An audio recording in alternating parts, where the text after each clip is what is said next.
lorsque Abraham fut âgé de 99 ans, l'Éternel apparut à Abraham et lui dit, je suis le Dieu tout-puissant. Marche devant ma face et sois intègre. Arrête de t'agiter, arrête de gesticuler. Reste calme, petit, reste calme, reste calme. Pourquoi? On m'appelle El Shaddai. Je suis le tout-puissant, le tout-suffisant.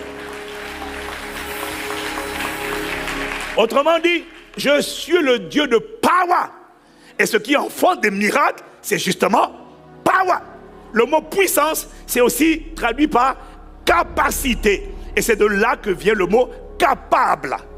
Abraham a eu c'est la première fois qu'Abraham a eu la révélation. Vous savez qu'on peut avoir de Dieu plusieurs révélations dans différents domaines. On peut avoir la foi de Dieu, la révélation de Dieu pourvoyeur. On peut avoir de la révélation de Dieu bienfaiteur. On peut avoir de Dieu la révélation de celui qui unit les gens, qui bâtit le mariage, ok? Mais chaque domaine de ta vie va exiger une rencontre avec Dieu afin qu'il te donne une révélation. Mais quand on veut un miracle, c'est-à-dire ce qui fait intervenir la capacité de Dieu, il faut la révélation de El Shaddai, le Dieu tout suffisant, le Dieu qui se suffit à lui-même, le Dieu très capable. Ça veut dire qu'il est capable de manifester sur la terre.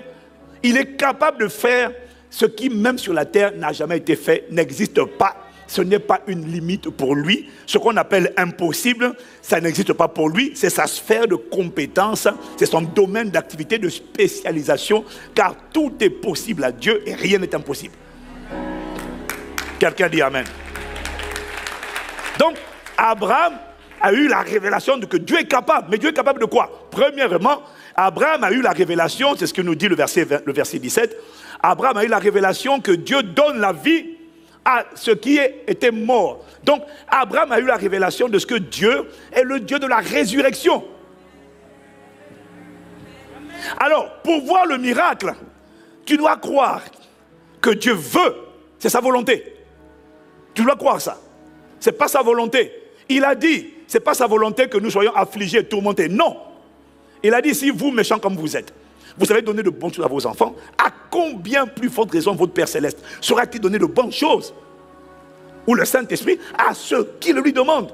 Si vous n'êtes pas content quand vos enfants sont souffrants, malades, ton enfant est tordu de douleur, toi tu es frustré et tu te sens impuissant.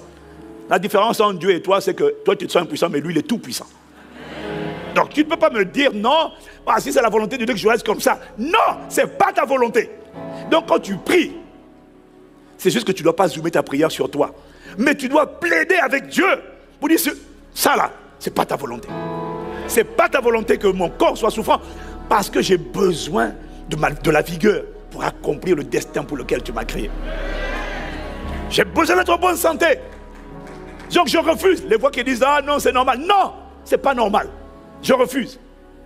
Et même des voix qui vont te dire, c'est parce que tu as péché. Si tu as péché, repens-toi. Va et ne pêche plus. Mais arrête de trimballer la culpabilité. Ah, c'est parce que à l'époque j'ai fait ça, que je suis en train de subir ça. Non, il a pardonné. Et je crois à sa miséricorde. Donc, je réprime la voix qui me dit, c'est à cause de ce que tu as commis hier comme faute, que tu es en train d'endurer ce que tu es en train d'endurer. Je refuse. Parce que, étant père de famille, je ne suis animé que de sentiments bienveillants. Même quand mon enfant m'a fâché, quand il demande pardon, quand il s'est humilié, tu n'as pas envie de frapper ton enfant. Si c'est ton enfant, tu n'as pas envie de le frapper, tu n'as pas envie de le voir. Tu as déjà vu un père qui dit, je vais te voir. Ça, c'est un sorcier. Ou c'est une maman sorcière. Ce n'est pas ton partage au nom de Jésus. Donc, la vérité, c'est que je sais que Dieu a compassion. La vérité, c'est que je sais que Dieu est bienveillant. La vérité, c'est que je sais que Dieu ne prend pas plaisir à ce tourment. Le problème, c'est que Dieu a besoin de ma foi. Et ma foi va dépendre de la révélation que j'ai de lui. Je dois comprendre qu'il veut. Mais je dois aussi comprendre ce que Abraham a compris. Et la preuve qu'il veut, que Abraham a eu, la preuve que Dieu voulait, c'est que Dieu lui a dit, l'année prochaine, dans la même période, Sarah sera enceinte. Donc il a dit, bon, si c'est toi qui veux. Maintenant, pour toi et moi, c'est quoi la preuve qu'il veut? C'est qu'il a donné Jésus pour nous. Romains 8, je crois que c'est le verset 32. Lui qui n'a pas épargné son propre fils, mais qui l'a livré pour nous tous, comment ne nous donnera-t-il pas aussi toutes choses avec lui? Il a donné Jésus pour racheter mon esprit, mon âme et mon corps.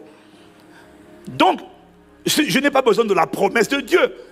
J'ai besoin de connaître le fait établi. Il a déjà livré Jésus à sa place. Et par les meurtrissures de Jésus, moi j'ai été guéri. Jésus a été flagellé pour que je sois guéri. Donc je sais que c'est sa volonté. Quelqu'un dit Amen. Il faut la convergence des trois. Il faut la conscience de ce que c'est ce qu'il veut. Mais Abraham n'a pas seulement eu la révélation de ce que c'est ce que Dieu voulait. Il a fallu que Dieu, parce que Dieu lui avait dit ça depuis longtemps. Dieu lui avait dit depuis le début. Quand il appelait, Dieu lui avait dit, je ferai de toi une grande nation. Toutes les nations de la terre seront bénies en ta postérité. Dieu lui avait déjà dit. Donc, il savait que c'est ce que Dieu voulait. Mais la raison pour laquelle Abraham tergiversait, c'est parce qu'Abraham n'avait pas compris le mystère de la capacité de Dieu. Il n'avait pas compris que Dieu suffisait. Il pensait qu'il fallait qu'il ait de l'aide. Dieu lui a dit, hé, petit, on m'appelle El Shaddai. Que la capacité, la révélation de sa capacité soit imprimée sur les tables de ton cœur au nom de Jésus. Tu sais, il y a des choses qu'on dit, on chante tous, hein, mon Dieu est capable là. Mais la vérité, c'est que j'ai compris que c'est la révélation véritable. Ce n'est pas le chant. C'est la révélation qui me fait prendre conscience et admettre véritablement que Dieu est véritablement ce qu'il dit qu'il est, c'est-à-dire capable. Ce n'est pas tout de le dire, ce n'est pas tout de le chanter. Encore faut-il en avoir la révélation. Pas l'information, la révélation. En lisant la Bible, tu as l'information. Mais en le rencontrant, tu as la révélation. Que Dieu te donne la révélation ce matin. Qu'il te donne la révélation ce matin. Est-ce que quelqu'un me suit? Je n'ai pas entendu. Donc Abraham a eu la révélation de ce que Dieu voulait depuis longtemps. Mais il fallait que... Dieu avait besoin qu'il ait la révélation de ce qu'il est capable. Combien de fois toi et moi on croit qu'il est capable? Mais nos actes, nos tricheries, nos plans de secours prouvent, nos gesticulations, nos agitations prouvent qu'on n'est pas fermement enraciné, établi dans la conscience de sa toute suffisance et de sa toute puissance. Et ce sont nos comportements qui nous trahissent. Voilà pourquoi ce n'est pas tout de l'avoir lu. Il faut en avoir la révélation et la conscience. Abraham a eu la révélation par la rencontre. Que Dieu, premièrement, est capable de donner la vie à ceux qui étaient morts. Autrement dit, Abraham a eu la révélation de ce que Dieu est le Dieu de la résurrection. Ah oui, il a eu la révélation. Dieu peut ramener à la vie tout ce qu'on a déclaré mort. Dieu peut le faire revivre. Tout ce qu'on a déclaré ruine, Dieu peut le faire revivre. Il a fait dans Genèse 1, au verset 3, lorsque la terre était informe et vide et que l'Esprit de Dieu se mouvait au-dessus de la surface des eaux. Dieu a parlé. C'est comme ça qu'il a agi. Il a prouvé dans Ézéchiel, chapitre 37, dans la vallée des ossements desséchés. Il y avait une vallée pleine d'os. Quand tu lis les Écritures, Dieu te prouve qu'il est le Dieu de la résurrection. Ézéchiel te dit, il a reçu de Dieu l'instruction, il me dit, prophétise et parle à l'Esprit. Prophétise, fils de l'homme, et dis à l'Esprit, ainsi parle le Seigneur, l'Éternel. Esprit, viens des quatre vents, souffle sur ces morts, et qu'ils revivent. Amen. Je prophétisais selon l'ordre qu'il m'avait donné, et l'Esprit entra en eux, ils reprirent vie, et ils se tinrent sur leurs pieds, et c'était une armée nombreuse, très nombreuse. Abraham a eu la révélation que Dieu est la résurrection. Et Jésus a dit, je suis la résurrection et la vie. Alors, j'ai entendu la voix de l'Esprit me dire, crois que je suis. C'est bien de dire que tu es ressuscité, c'est bien. Mais est-ce que tu as la conscience de ce que je peux ramener à la vie tout ce qui a été déclaré mort? Tout ce qui ne bouge plus. Un œil qui ne bouge plus, je peux le faire revivre. Une oreille qui n'entend plus, je peux lui redonner de la vie. C'est moi, le Saint-Esprit, qui suis rentré dans le corps inanimé de Jésus. Pendant 3 jours, il ne bougeait pas. Au bout de 3 jours, quand je suis rentré dedans, j'ai ramené à la vie tout ce qui était mort à l'intérieur. Abraham a eu cette révélation. Et toi et moi, nous devons avoir la conscience de ce qu'il est, la résurrection et la vie. Quelqu'un dit Amen. Alors celui qui croit qu'il est la résurrection et la vie, il veut Il est capable de redonner la vie à ce qui était mort. Maintenant, tu dois t'attendre. Parce que Père, il n'y a pas de raison que tu ne le fasses pas pour moi. Il n'y a pas de raison que tu laisses cette condition pourrir. Si ce n'est pas mon temps pour quitter la terre, si ce n'est pas mon temps pour partir, je refuse de subir ça. Alors je plaide devant Dieu, je dis Seigneur, je sais que c'est ta volonté. Il faut dire à Dieu que ta volonté soit faite sur la terre comme au ciel. Moi je sais que c'est ta volonté. Je sais tout ce que je demande. Ma demande n'est pas déplacée, ma demande n'est pas illégitime, ma demande n'est pas exagérée, ma demande elle est simple, c'est que ta volonté soit faite sur la terre comme au ciel. Fais ta volonté, fais ta volonté, fais ta volonté Père, fais ta volonté, fais ta volonté, fais ta volonté. Une chose qu'il m'a dit hier, que je n'ai pas le temps de parler de ça aujourd'hui, c'est qu'il m'a dit vous ne savez pas importuner Dieu. Ah oui, même il me l'a reproché. Oui, parce qu'il y a des sujets pour lesquels ça fait tellement longtemps que tu pries, et à un moment donné, tu arrêtes de prier pour ça. Comme tu ne vois pas de résultat, tu te dis, bon, il faut vivre avec. Il m'a dit, c'est ça l'erreur. Jamais, jamais, jamais. Refuse de vivre. Refuse de vivre. Continue d'importuner, d'importuner, d'importuner. Continue. C'est une erreur, hein. C'est un piège subtil. Comme ça fait longtemps que tu vis avec, tu dis, bon, jusqu'à présent, ça n'a pas marché. Ne te tais jamais. Plaide devant Dieu. Tu dis, Seigneur, ça c'est ta volonté. La seule chose que tu ne dois pas faire, c'est zoomer sur toi. Mais sinon, tu as le droit de lui dire, Seigneur, c'est ta volonté. Je refuse de porter ça. Je refuse d'endurer ça. Jésus a pris ça, il m'a débarrassé de ça. Il s'est chargé de ça, il m'en a déchargé. Moi, je refuse. Est-ce que quelqu'un peut dire Amen? Et c'est ça ton attitude. Tu crois qu'il veut et tu crois qu'il est capable de donner la vie à ce qui était mort. Qu'est-ce qu'on a déclaré mort? Inerte, sèche, sec, sans vie. Crois que Dieu est capable de donner la vie, de redonner la vie. Il est le Dieu de la résurrection. Ne t'ai-je pas dit, si tu crois, tu verras la gloire de Dieu. Je te dis ça parce que tu sais, c'est facile de le chanter, de le lire. Mais l'accepter, c'est de ça que je te parle. C'est accepter. Et pour ça, tu dois ruminer ça. Tu dois t'asseoir dessus, tu dois méditer ça. Dis, mais Seigneur, est-ce que je sais que c'est vrai? C'est vrai. Alors si ça c'est vrai, alors Seigneur, je ne serai pas oublié. Dieu est en train de te préparer à aller à une autre dimension de foi. Donc Abraham a compris que Dieu donne la vie à ce qui est mort. Mais là où le Saint-Esprit a vraiment challengé, c'est qu'Abraham n'a pas compris que ça. Abraham a compris aussi que Dieu est celui qui appelle les choses qui ne sont pas à l'existence comme si elles étaient. Ça veut dire quoi? Dieu est capable d'appeler à l'existence ce qui n'existe pas. Donc, Dieu est capable de faire apparaître ce qui a disparu ou qui n'a jamais été manifesté. Dieu est capable de faire sortir un œil là où il n'y avait pas d'œil. Il est capable de faire pousser une oreille là où il n'y avait pas d'oreille. Ah non, c'est de ça qu'il s'agit. Hein. Il est capable, on a dit qu'on enlevait les trompes. Dieu est capable de faire une greffe de trompes.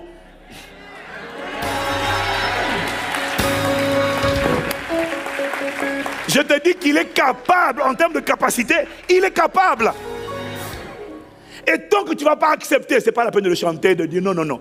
Tant que tu n'auras pas cette révélation-là, cette conscience en toi, ça ne peut pas agir. Il est capable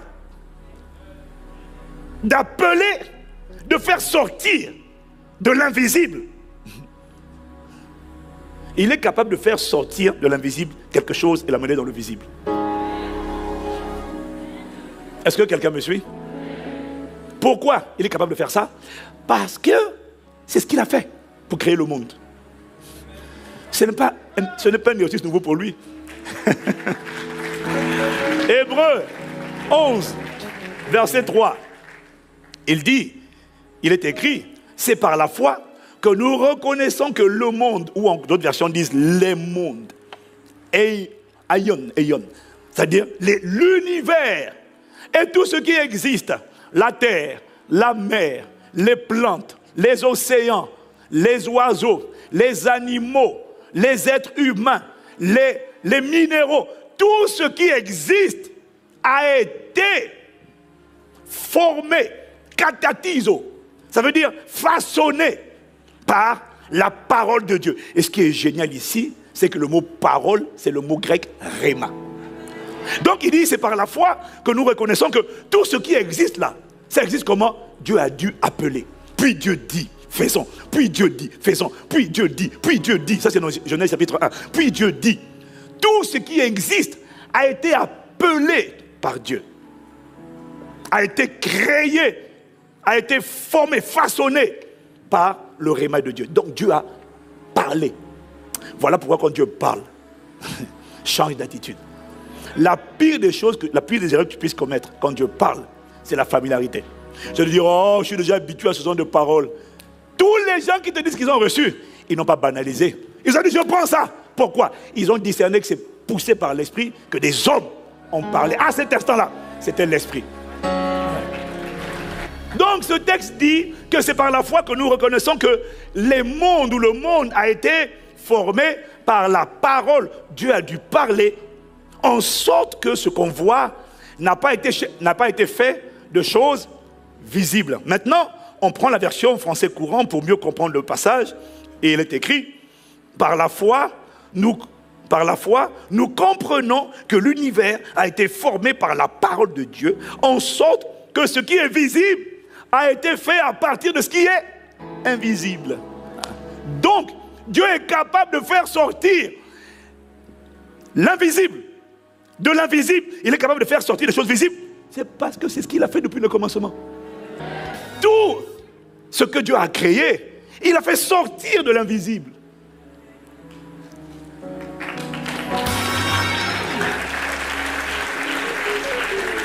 La raison pour laquelle tu vois les plantes, c'est parce qu'il y a des plantes dans le monde spirituel, dans le monde invisible, il y a des plantes. Donc les plantes que tu vois là, Dieu les a créées d'abord, et puis je ne sais pas comment, il les a fait apparaître dans le monde naturel. Quelqu'un dit Amen. Les minéraux, les matériaux, les bijoux là, quand tu fais la fière là, ah ça c'est en or, ça c'est en diamant, ça c'est en émeraude, ça existe dans le monde invisible. Hein? L'or, mais c'est ce qui caractérise quand tu regardes la description du temple de la Nouvelle Jérusalem. Il te parle d'émeraude, de saphir, de onyx, d'escarboucle. Vous vous êtes arrêté seulement à l'or et au diamant. Au ciel là-bas, ils sont allés plus loin. Onyx, escarboucle, émeraude, tout ça là. Donc la raison pour laquelle tu les vois, c'est parce que ce sont des choses qui existent déjà dans l'invisible. Le monde visible est une juxtaposition du monde invisible. Si tu me suis, tu dis Amen. Donc où est-ce que je vais t'emmener? Je vais t'emmener à comprendre que Dieu est capable d'appeler à l'existence. Ça veut dire de faire sortir de l'invisible les choses qui n'existent pas dans le visible. Il est capable de les faire sortir de l'invisible et les emmener dans le visible. Tu me suis ou pas? Tu me suis ou pas? De la même manière, alors, ça je te parle des choses, des plantes, mais c'est pareil pour le corps. Parce que la Bible nous dit, dans 1 Corinthiens 15, verset 40, il y a aussi des corps célestes et des corps terrestres. Mais la beauté des corps célestes n'est pas la même que la beauté des corps terrestres. Donc la raison pour laquelle il y a un corps terrestre, c'est parce qu'il y a un corps céleste. Et ce corps terrestre que tu vois là, il a un cœur. Mais et Dieu, et les anges, et eux-mêmes, et le corps terrestre, le corps céleste, a aussi un cœur, une tête, des yeux. La Bible dit les yeux de l'Éternel, il a des yeux. La raison pour laquelle tu as des yeux, c'est parce que ton Créateur a des yeux et il a donné des yeux à ton être spirituel. Et ton être spirituel, c'est ton être spirituel, c'est le spécimen d'où tu es parti. Ton corps physique, en fait, n'est que le reflet de tout ce qu'il y a de spirituel. Donc il m'a dit, en fait, tout ce que tu as de physique, ce n'est que le parallèle de le reflet de ce que tu as dans l'invisible. S'il y a un estomac dans le naturel, c'est parce qu'il y en a dans l'invisible. Des yeux.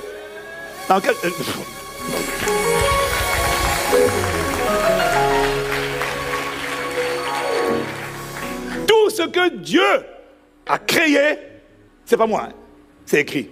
Et il a fait sortir de l'invisible. Donc je sais qu'il y a des foies, des reins, des intestins, des colonnes vertébrales. Il y a tout. Il y a des os, il y a tout dans l'invisible. Ça veut dire quoi? Que Dieu possède dans le monde invisible un entrepôt de ressources et de réalités spirituelles qui existent déjà et qu'il est capable de faire apparaître dans le monde visible. Dis Amen. Tout ce qui lui suffit, c'est de faire des greffes, transplantation. Il m'a dit, est-ce que tu crois que je suis capable de faire apparaître un nouveau cœur? Il m'a posé la question. Je suis capable de faire apparaître une nouvelle colonne vertébrale. Toi, tu crois que les miracles... Non. Quand quelqu'un te dit ma colonne vertébrale s'est redressée, c'est pas qu'elle était morte, parce qu'il y a, tu vois, il y a deux types de choses. Il y a des choses, Dieu donne la vie à ceux qui étaient morts, mais un os, il n'est pas mort. Il y a des choses pour lesquelles Dieu donne la vie à ceux qui étaient morts, mais il y en a d'autres. Ce qui compte, c'est le résultat. Mais le résultat vient de deux manières. Soit il donne la vie à ceux qui étaient morts, soit il crée quelque chose qui n'existait pas. Et puis, il le fait apparaître. Il m'a dit, il peut faire apparaître une nouvelle colonne vertébrale, il peut faire apparaître de nouvelles vertèbres, de nouveaux disques. Il peut faire apparaître un nouveau cœur. Il peut même faire apparaître des nouveaux gènes, Il peut faire apparaître des gènes qui n'existaient pas. Et c'est ça qui emmène la guérison de maladies génétiques. Mais est-ce que tu crois?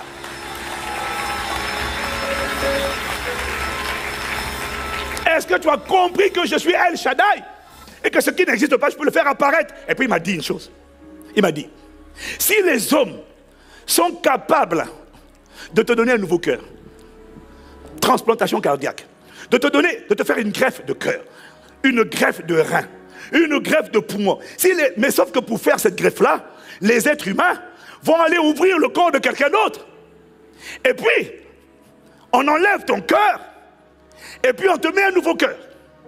On enlève ton membre, et puis on t'en met un nouveau membre. Il m'a dit, mais réfléchis. Si les hommes sont capables d'enlever quelque chose qui était là, et de remplacer par un nouveau, si je ne sais pas faire ça, ça veut dire que la science m'a dépassé. Ça veut dire que la science a battu Dieu. Mais non, la science ne peut pas le battre, mon frère, ma soeur. Si les hommes sont capables, une transplantation cardiaque, ce n'est pas un cœur restauré. Ce n'est pas un cœur auquel on a redonné vie. C'est un cœur qu'on a greffé. C'est un nouveau cœur. Si les hommes sont capables de te donner un nouveau, comment peux-tu douter que moi, du fait que moi, je puisse te donner un nouveau, de le faire apparaître de manière surnaturelle? Je le fais apparaître dans ton corps. Il peut te donner un nouveau cœur, il peut te donner de nouveaux os, nouvelles vertèbres. Il peut te donner un nouvel utérus, ma soeur. Il y a tellement de fibromes et de kystes autour. Dis Seigneur, moi je renonce à ça. Je veux un nouveau, j'en ai marre. Je n'ai pas besoin de redonner la vie, parce que c'est même pas mort, puisque c'est encore là. C'est juste qu'il y a trop de saignements. Alors on fait quoi? L'utérus n'est pas mort. C'est juste qu'il est infecté, bouffé par toutes sortes de trucs. Seigneur, assez c'est assez. Je demande, je réclame des nouveaux utérus pour toutes les femmes qui ont des problèmes de fertilité, qui ont des problèmes de fibromes, qui ont des problèmes de kystes. Nous réclamons, il y en a assez, des améliorations. On veut un nouvel utérus, de nouveaux seins, de nouveaux organes, de nouveaux reins, de nouvelles côtes, de nouvelles hanches, de nouveaux poumons. Nous, on veut les nouveaux. A dit Amen. Si les hommes, sauf que la médecine, pour faire la transplantation, pour te donner un nouveau cœur, un nouveau foie, de nouveaux reins, vont aller sortir ça du cœur de quelqu'un, du corps de quelqu'un. Lui, il m'a dit, les hommes sortent ça du corps de quelqu'un. Moi, je n'ai pas besoin qu'on ouvre le corps de quelqu'un. Moi, je prends ça dans le corps spirituel, je l'amène dans le corps naturel. Ça, c'est Dieu. On l'appelle El Shaddai. Ah, El Shaddai.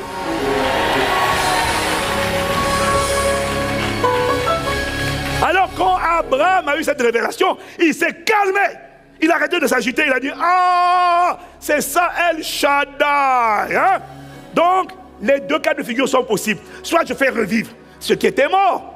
Mais le problème, c'est qu'il y a des parties de ton corps qui ne sont pas mortes, mais qui sont juste et pas mortes. Bon, Sarah, c'était la ménopause, ça c'était mort. Mais les fibromes, c'est pas que c'est mort. C'est vivant, mais c'est infecté.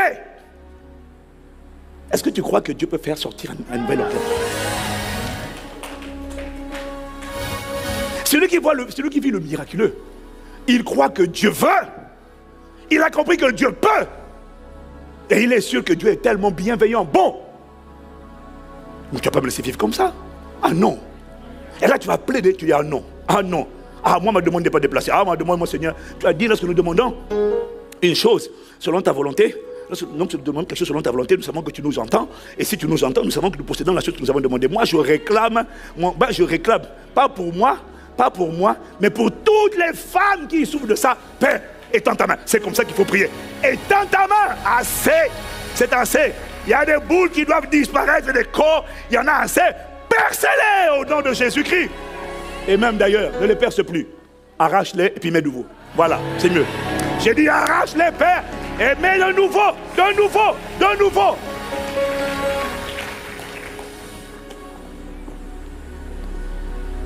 Quelqu'un dit amen.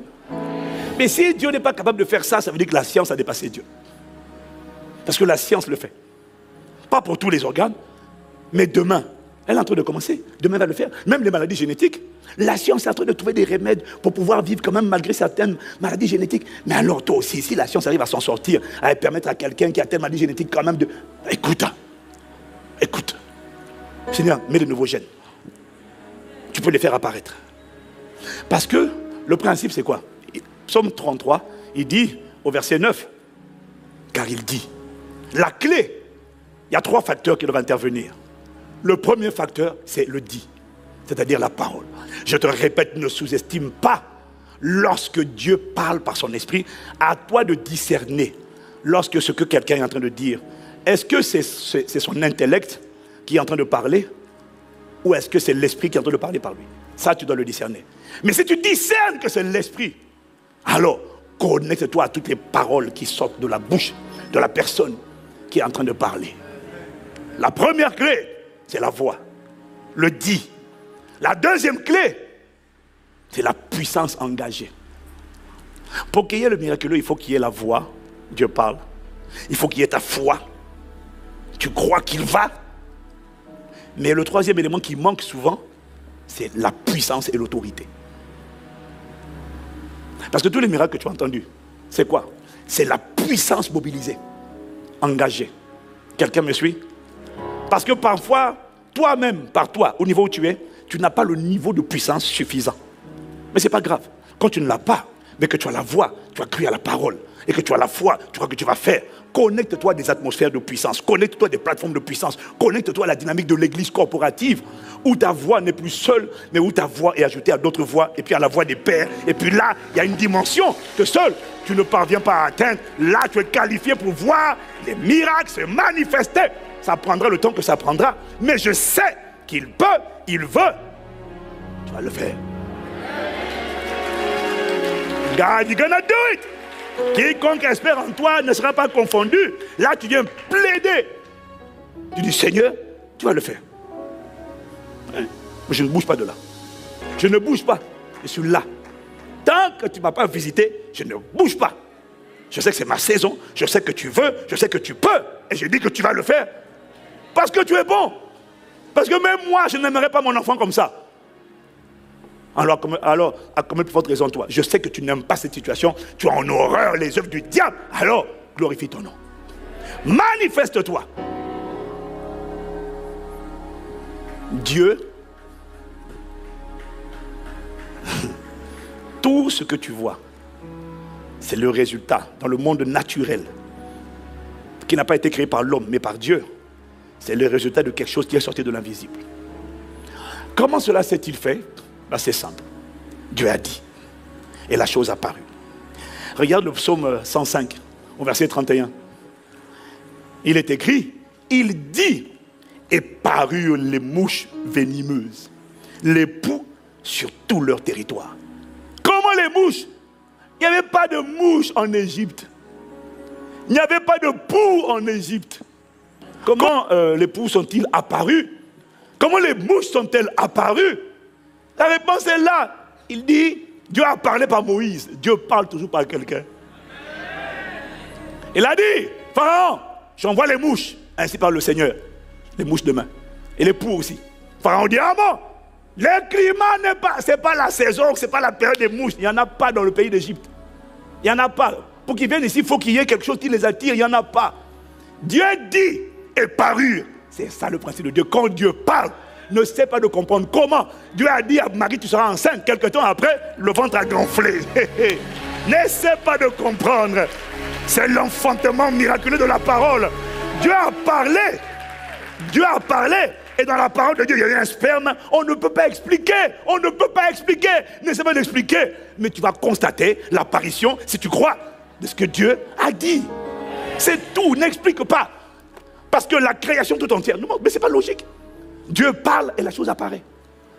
Dieu dit au verset 34, Psaume 105, il dit, et parurent les sauterelles. Des sauterelles sans nombre. Oh, pas une sauterelle. Une invasion alors qu'il n'y en avait pas. Mais comment les sauterelles sont-elles venues envahir l'Égypte? Dieu a parlé et les choses ont paru. Parure, ça veut dire apparaître. Alors la bonne nouvelle sur ta vie, c'est qu'il a dit lève-toi et brille. Car la gloire de ta lumière est arrivée et la gloire de l'Éternel s'est levée sur toi. Voici l'Éternel recouvre la terre de l'Éternel. Mais sur toi, le Seigneur se lèvera. Et il a dit, sur toi, sa gloire apparaîtra. Alors, c'est pas la peine de dire, mais je ne comprends pas. Comment cette gloire-là va apparaître? Elle va se manifester comment? Elle va ressembler à quoi? Il m'a dit, c'est pas ça que je te demande de croire. Tout ce que je te demande de croire, c'est que quand j'ai dit, sur toi, le Seigneur, je me suis levé sur ta vie et on me verra à travers ta vie. C'est moi-même qui vais emmener en manifestation ce que j'ai dit. Alors, tout ce qui est dans l'invisible, il s'est volontairement fait pauvre de riche qu'il était, afin que par sa pauvreté, je sois enrichi. C'est invisible, c'est déjà établi, c'est déjà fait. Alors il m'a dit, il a dit, et ça va apparaître. Quand? Comme il a dit, le temps de la moisson ou de la manifestation de ton destin est arrivé. Crois que ton destin va apparaître.